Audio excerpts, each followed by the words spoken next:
Welcome back to AERO 2230 ProPilot 1.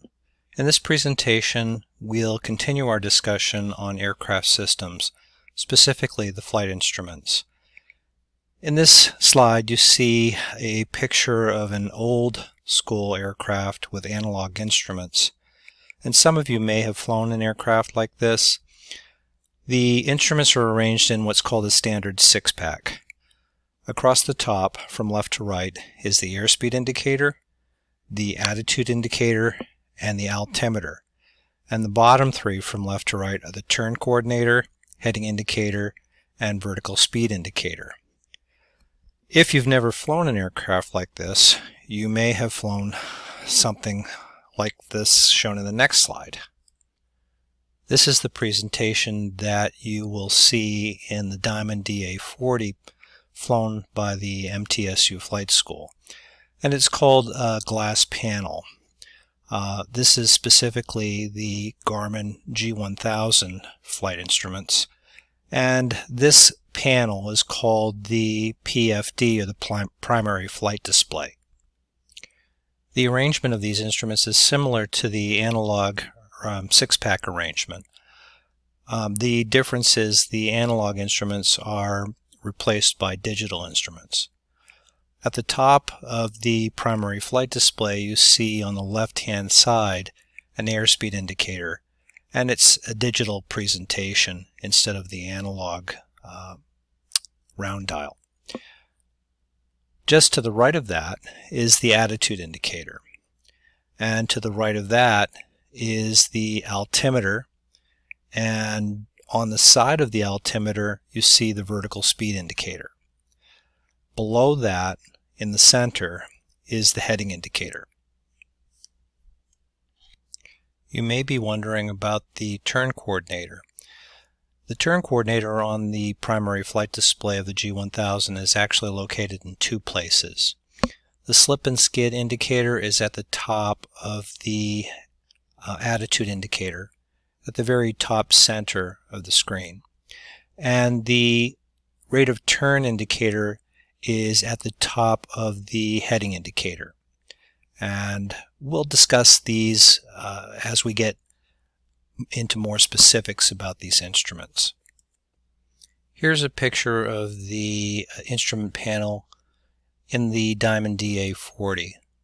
It's a technically advanced aircraft with a glass panel, an electronic flight display. The PFD, or the primary flight display, is on the left side in front of what is traditionally known as the pilot seat. And then on the right side there's another screen known as the MFD, or the multifunction display. That displays the moving map, and there are also other screens for systems, instruments, engine gauges, so on and so forth. But we'll get into the details of that later. Now at the top of this panel you see three round dials, like the old-fashioned analog dials. These are backup instruments. Just in case something goes wrong with the electronic displays, you still have an airspeed indicator, an attitude indicator, and an altimeter. The first group of instruments that we need to discuss are the pitot-static instruments. The pitot-static instruments are the airspeed indicator, the vertical speed indicator, and the altimeter. And they work by measuring the pressure from the static port and from the pitot tube. It's important to remember that the vertical speed indicator and the altimeter only receive pressure indication from the static port. The airspeed indicator gets pressure from both the static port and the pitot tube. Here's an internal diagram of the pitot-static system. As you can see, the pitot tube is mounted on the underside of the left wing, and the static ports are mounted on the side of the fuselage. Again, the static ports measure the pressure of still air. Static means still. The pitot tube measures the pressure of dynamic air. Dynamic meaning moving or changing. The only instrument that is connected to both the pitot tube and the static ports are the airspeed indicator. The other instruments, the vertical speed indicator and the altimeter, are only connected to the static ports. Let's look at the airspeed indicator specifically. Again, the airspeed indicator is the only pitot-static instrument that is connected both to the pitot tube and to the static ports. And again, the static ports measure the pressure of still air. Static means still. The pitot tube gets what's called dynamic air pressure, or the pressure of moving air. And those pressures, those different pressures, dynamic and static pressure, are compared, and the difference is translated into airspeed. Now in the upper right hand corner you see the analog airspeed indicator, and down below on the left you see the digital indicator on the primary flight display of the G1000. The only difference between the two instruments is the presentation. They both translate the pressure, the difference between dynamic and static pressure, into an airspeed indication. In this slide you can see the analog airspeed indicator, and it's useful for us to look at the internal workings of the analog airspeed indicator to understand exactly how the airspeed indicator works. The analog instrument is made up of a diaphragm that is attached to the pitot tube by way of air lines. And the casing of the instrument is receiving pressure from the static ports. The diaphragm expands and contracts in response to the dynamic air pressure from the pitot tube. And that movement is translated into an airspeed through a series of needles and gears, and that's what you see on the face of the instrument. So what you're seeing on the face of the instrument is the difference between the dynamic air pressure in the diaphragm and the static air pressure in the casing of the instrument.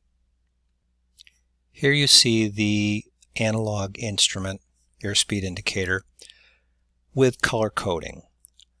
The different colors signify different operating ranges. The green arc is the normal operating range. The white arc is the flap operating range. The yellow arc is known as the caution range, and the red line is the never exceed. Different points on these arcs represent different airspeeds, and these are important for you to memorize. VSO is the stall speed in the landing configuration. And when I say landing configuration, I mean the airplane has the flaps down, landing gear is down, you're getting ready to land. And that's at the bottom of the white arc. And when I say bottom of the white arc, what I mean is at the lowest airspeed on the white arc. VS1 is the stall speed in the clean configuration. In other words, you don't have your flaps down, your flaps are up, and you're not in the landing configuration. That's at the bottom of the green arc. Again, the white arc is the flap operating range, so those are the airspeeds where you can safely operate with your flaps down. At the top, or the higher end of the white arc, is VFE. VFE is the flap extension speed, maximum flap extension speed. So that's the maximum speed you can be at and extend your flaps. Again, the green arc is the normal operating range, and at the top of the green arc, or at the higher end of the green arc, is VNO, normal operating speed. Again, the yellow arc is caution, the caution range, and you only want to operate at those airspeeds in smooth air. And then finally, the red line at the top of the yellow arc is known as VNE, never exceed speed. If you exceed those speeds, the VNE speed, then you could do some severe damage to the structure of the aircraft. The next pitot-static instrument is the altimeter. The altimeter measures altitude by measuring static air pressure through the static port. The Colesman window is that small window on the right side of the altimeter where the pilot must set the local altimeter setting using the dial on the lower left-hand side. The local altimeter setting is actually the pressure at sea level. So the pressure at sea level in this illustration is 30.9, looks like 93 or 94 inches of mercury. The indication on the altimeter then is the elevation or the height above sea level or mean sea level. In the G1000 PFD or primary flight display, the altimeter is on the right side and the indication is a digital readout. So the only difference between the analog instrument and the primary flight display in the G1000 is how the altitude is displayed. It still measures altitude by measuring static air pressure. The altimeter works a little different than the airspeed indicator in that there is no pitot tube pressure. There's no dynamic pressure being read. The only pressure that this instrument receives is from the static port. And as you climb in the atmosphere, the static pressure or atmospheric pressure goes down. That static pressure is fed to the casing of the altimeter, and inside the altimeter is what's called an aneroid wafer. And this is a sealed vessel that expands and contracts in response to the changing pressure inside of the casing of the instrument. As the aircraft climbs into lower pressure, the aneroid wafer expands, and that expansion drives gears which change the altimeter reading on the face of the instrument. It's important to know, especially if you have an analog instrument, how to read the instrument. Each hand represents something different. The longest hand or the longest pointer on the face of the instrument represents 100 feet or hundreds of feet.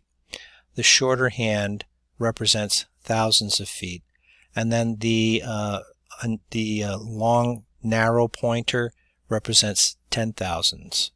So in this illustration here, this aircraft is at 3,700 feet. It's not over 10,000 feet because the long, very narrow pointer is below the 1.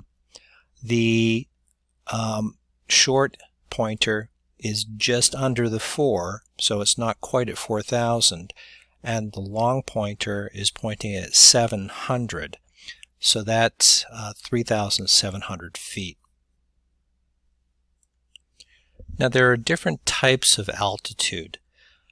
The only altitude that is on the altimeter is known as indicated altitude. Indicated altitude is what is read off of the altimeter when the altimeter is set to the local altimeter setting. Pressure altitude is the height above the standard datum. Standard pressure at sea level is 29.92 inches of mercury.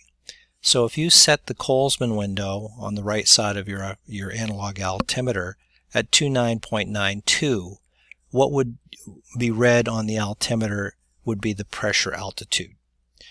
Density altitude is pressure altitude corrected for non-standard temperature. As temperature increases, density of the air decreases, and vice versa. As temperature decreases, density of the air increases. Density altitude, again, is the pressure altitude adjusted or corrected for non-standard temperature. True altitude is the actual distance above mean sea level. An absolute altitude is the altitude or the height above the surface, or above ground level, AGL. Now these definitions are important for you to memorize.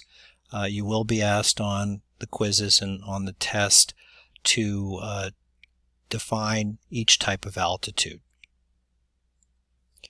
Now in this figure you can see the different indications on the altimeter when the pressure is set. Different pressures are set in the Colesman window. The aircraft at 35,000 feet has the standard pressure 29.92 set in the Colesman window, and so the altimeter is reading the height above the standard pressure datum. The local altimeter setting again is the pressure in inches of mercury at sea level, and so the aircraft on the right side at 3,000 feet with the altimeter set at 30.10 is measuring the height above sea level, or mean sea level. Here's another figure to help you understand. The aircraft that is sitting on the ramp at this airport that is 360 feet above sea level has the altimeter set to 30.10. 30.10 again is the pressure at sea level. And since the aircraft is not at sea level, the altimeter will indicate 360 feet as it's sitting on the ramp, because the airport is 360 feet above sea level. It's important to remember, if you're flying a long distance, to reset your altimeter to the local altimeter setting at least every 100 miles, because the pressure does change. If you don't reset your altimeter to the local altimeter setting, then your altimeter could be reading erroneously. For example, if you fly from a high pressure area to a low pressure area, your altimeter will indicate higher than you really are. In other words, you will be closer to the ground than you think you are, because your altimeter is reading incorrectly. So the saying to help you remember this is high to low, look out below. If you're going from high to a low pressure area, then your altimeter will indicate that you're higher than you really are. This is another illustration of how flying from a high pressure area to a low pressure area without adjusting your altimeter could result in a problem for a pilot. This pilot has not adjusted his altimeter, and so he still thinks he's at 5,000 feet when he's actually at 4,000 feet. So again, high to low, look out below. That not only goes for pressure, but also temperature. As temperature decreases, your altimeter also reads higher than you really are. Not as much as a change in pressure, but there are differences that can occur because of a change in temperature. So temperature can have an effect on your altimeter as well as changes in pressure.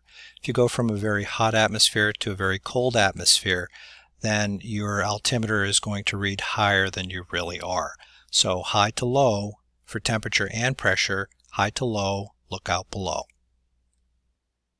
So again, it's very important for you to adjust your altimeter, especially if you're flying long distance. You can't adjust your altimeter for temperature, however. There is no adjustment for temperature, so you just have to be aware if you're going from a very warm climate to a very cold climate, there could be a difference in your altimeter reading. Here's a cold weather error table. It shows on this table, you can see the red lines. If you're 1,000 feet above an airport and the temperature is -10, then the error in your altimeter could be as much as 100 feet. Now, there are standard atmospheric conditions that are used as a reference. It's called ISA, or International Standard Atmosphere. And standard pressure is 29.92 inches of mercury. Standard temperature is 15 degrees Celsius, or 59 degrees Fahrenheit. Remember, standard atmospheric conditions rarely, if ever, exist. Standard atmosphere is a reference point that was agreed to by the international aviation community. ICAO, or the International Civil Aviation Organization, agreed years ago that the standard pressure would be 29.92 inches of mercury, and standard temperature would be 15 degrees Celsius. We need that standard in order to do performance calculations in the aircraft and other calculations. So remember, standard atmospheric conditions very rarely, if ever, exist, but if they did exist, indicated altitude would be the same as true altitude on your altimeter. The last pitot-static instrument is the vertical speed indicator. The vertical speed indicator measures the rate at which the aircraft is either climbing or descending, and it indicates that in feet per minute. So as you can see in this illustration, this vertical speed indicator is indicating that the airplane is climbing at 1,000 feet per minute.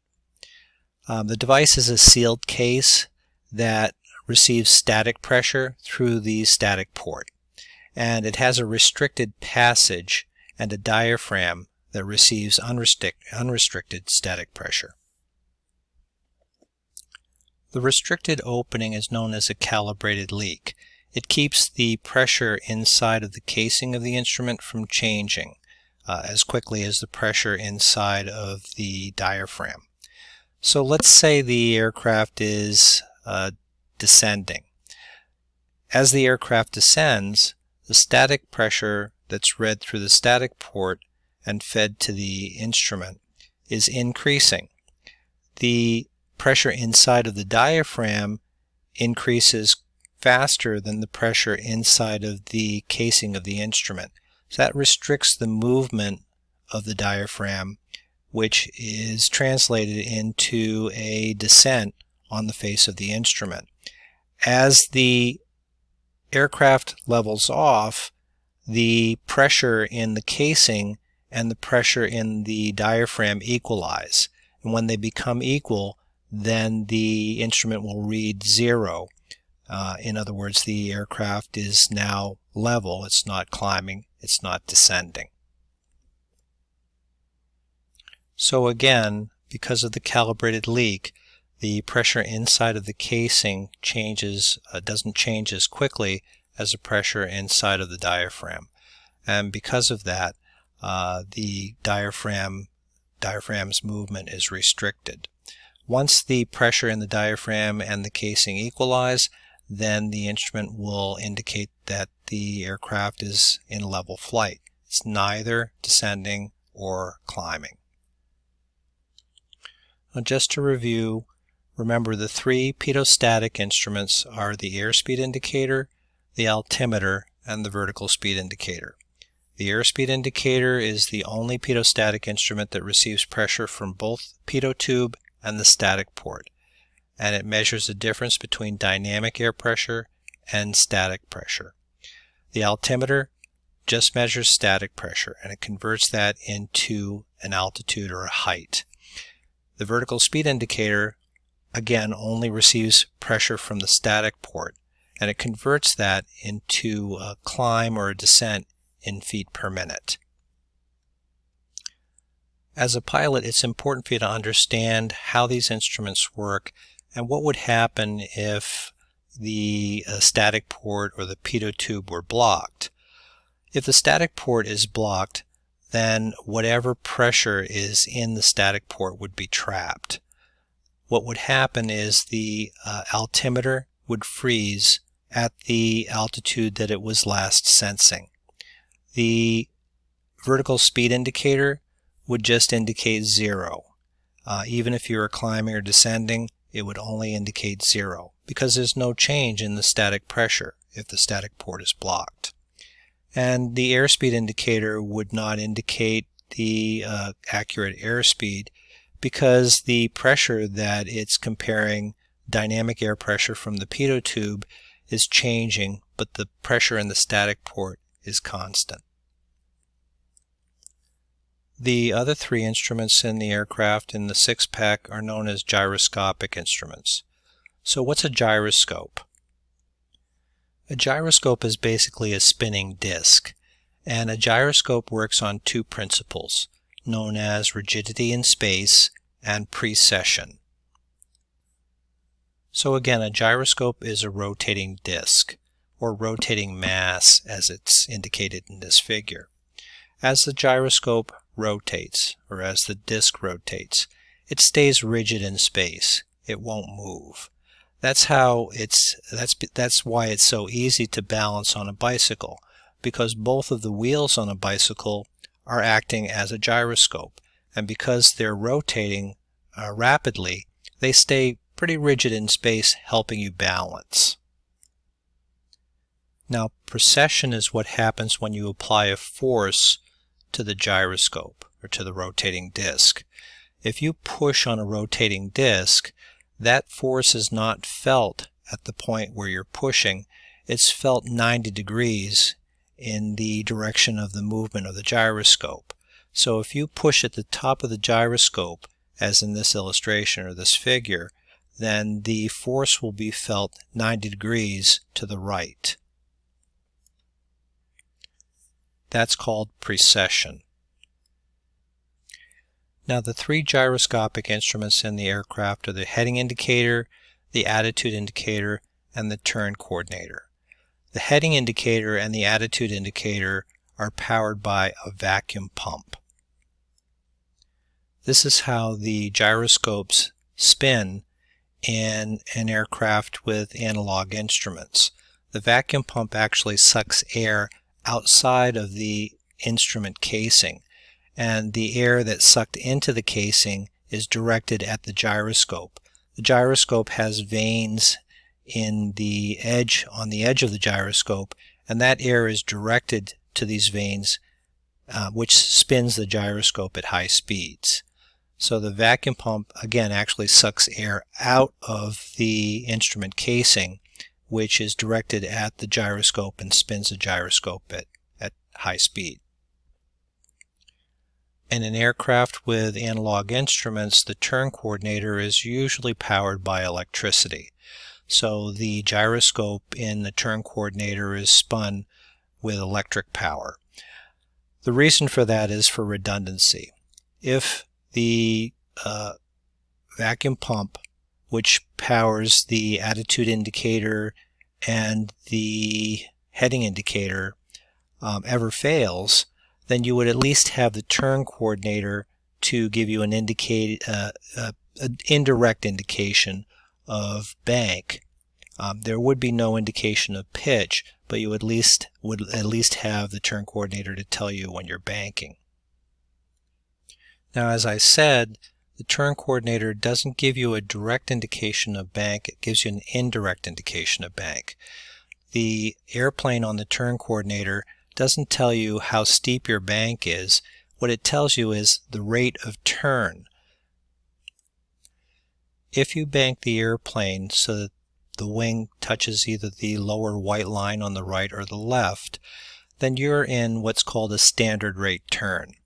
Notice that it says 2 minutes at the bottom of the turn coordinator. If you were to maintain that standard rate turn for 2 minutes, you would turn 360 degrees.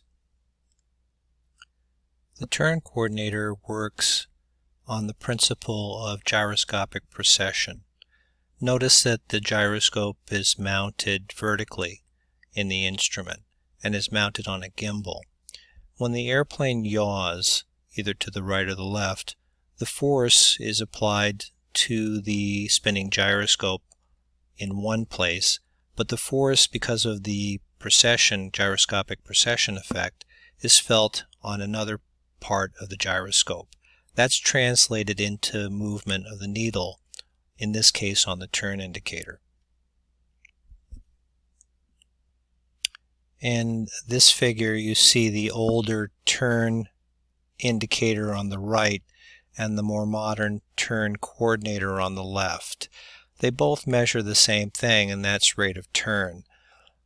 The turn indicator on the right is indicating a standard turn to the left. The turn coordinator on the left is indicating a standard turn, a standard rate turn to the left as well. Now the ball suspended in kerosene at the bottom of the turn coordinator is known as the inclinometer, and that ball tells you the quality of the turn. The ball in the inclinometer is affected by both centrifugal force and by gravity. If you're in a right turn as indicated in this figure, and you're not applying enough right rudder to get the nose of the aircraft turning to the right, then your inclinometer, your ball, will be off to the right side as indicated in the upper left-hand corner. That simply means you need to apply more right rudder. What's happening is that ball is actually affected by gravity and is falling to the right. That's known as a slipping turn. So your nose is not turning as quickly as it should in the right turn, and because of that there isn't enough centrifugal force pushing that ball off to the left. On the right side, upper right side, is a skidding turn. In this case you're applying too much right rudder, so your nose is turning too quickly compared to your rate of turn, and so that applies centrifugal force, too much centrifugal force to the ball, throwing it off to the left side. So in this case, a skidding turn, you're applying too much right rudder. If you're in a coordinated turn, the ball in the inclinometer should be right in the center. In this case, you're applying just enough right rudder to get that ball centered.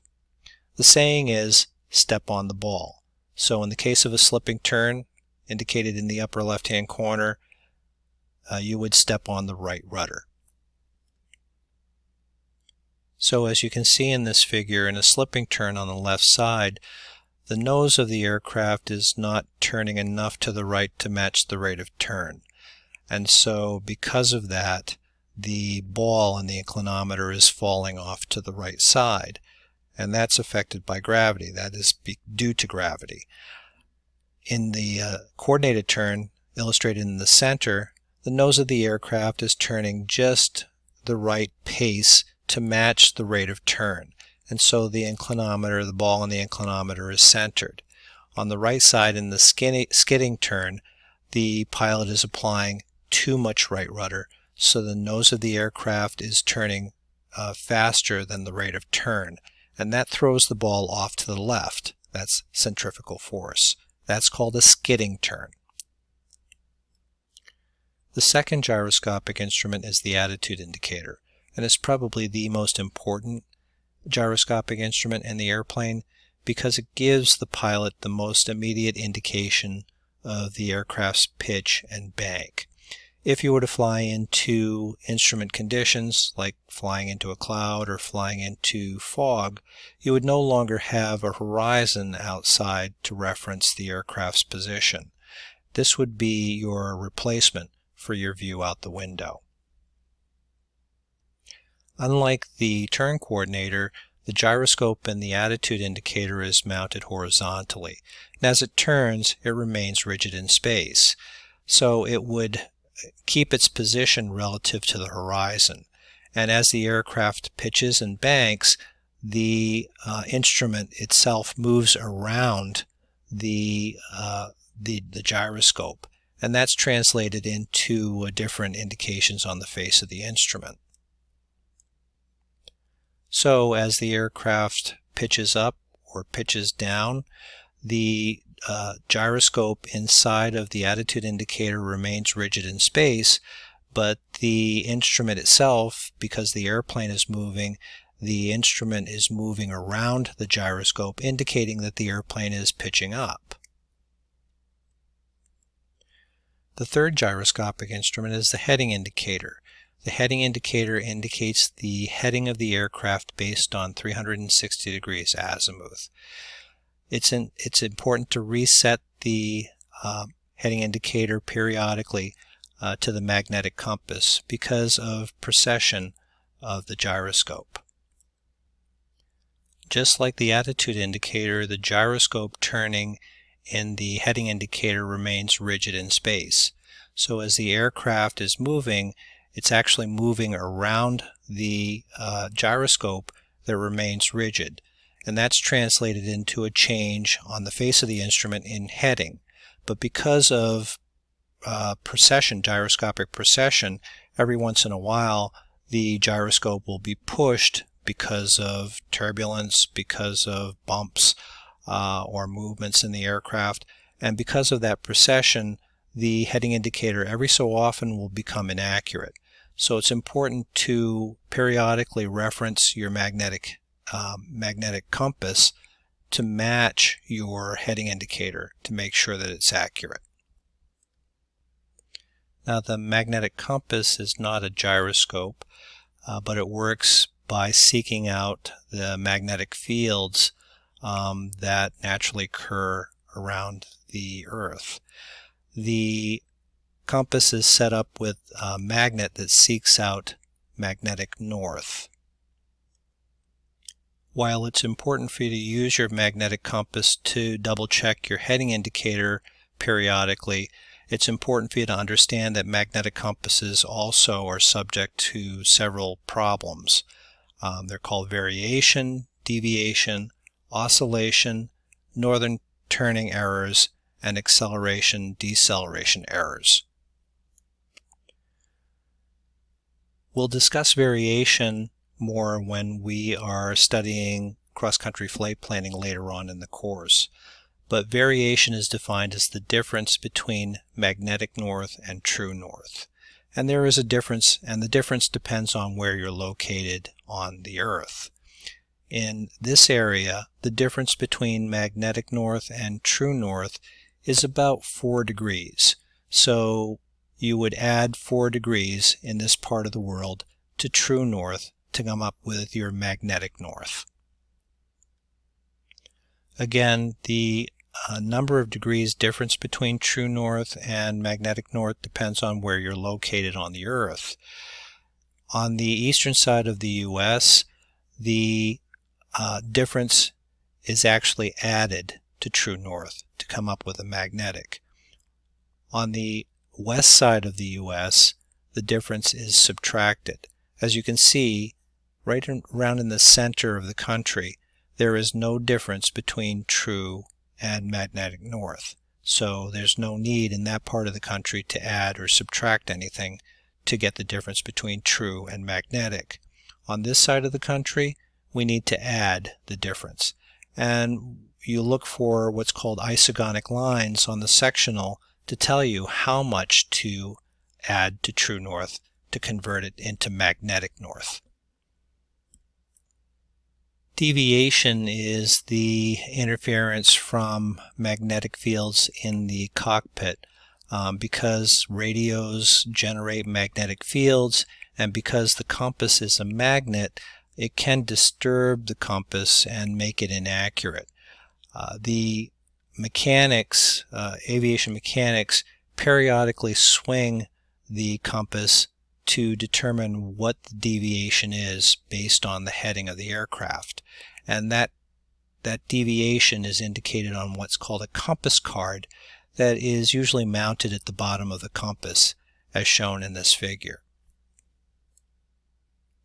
Because the compass is mounted in kerosene, is suspended in kerosene, as the airplane is bounced around by turbulence or movement, that turbulence actually causes an error called oscillation error. It's because the compass is suspended in kerosene within the casing of the compass. And because of that, any movement of the airplane causes it to be jostled and oscillate. Magnetic dip depends on where you're located on the Earth. If you're flying around the equator, there is very little, if any, magnetic dip. But as you get closer to the poles, magnetic dip becomes more of a problem. That's because the magnetic force closer to the poles actually pulls the magnet on the compass downward instead of horizontally. In this figure, you can see it a little better at the equator. Because the magnetic force is more horizontal, there is no magnetic dip. But as you get closer to the poles, the magnetic field starts to pull down on the compass card, and that can cause some inaccuracies in the way the compass is reading. So at the equator, with very little dip, there's more of a horizontal component to the magnetic force being sensed by the compass. As you get closer to the pole, there's more of a vertical dip and a weaker horizontal component. So the compass would not be as accurate the closer you get to the poles. Another compass error is known as acceleration-deceleration error. As you accelerate, the compass actually makes a turn to the north. As you slow down or decelerate, the compass actually makes a turn to the south. And you can remember this with the acronym ANDS, ANDS. Accelerate north, decelerate south. Also, because of the way the compass is constructed and because of dip effect, depending on the direction you're turning, the compass exhibits what's called turning errors. And you can remember these turning errors with the acronym UNOS, or UNOS, U-N-O-S, undershoot north, overshoot south. When you're turning to a northern heading, the compass actually lags. Initially it will make a turn in the opposite direction and then lag until you get to the either an east or a west heading. On an east or a west heading, the compass is completely accurate. But then as you start to turn to the south, the compass actually overshoots or starts to speed up. And that occurs until you get to, again, either an east or west heading. So remember, as you're turning toward a northerly heading, the compass will undershoot or lag behind. As you turn to a southern heading from an east or a west heading, the compass will actually overshoot. And that's important to remember, especially if you're using your compass because your heading indicator has failed. So to summarize, we've reviewed all of the systems in a general aviation aircraft, including the engine or the power plant, the electrical system, the airframe, and the flight controls. We've reviewed the fuel systems, different fuel systems, and we've also looked at all the flight instruments. So as you can see, even in a small general aviation aircraft, the systems are quite complicated, and it's very important for you as a pilot to understand all of these systems, to feel confident in the use of these systems, as well as in an emergency understand how they work and how they might fail. Our next presentation will be on basic aerodynamics.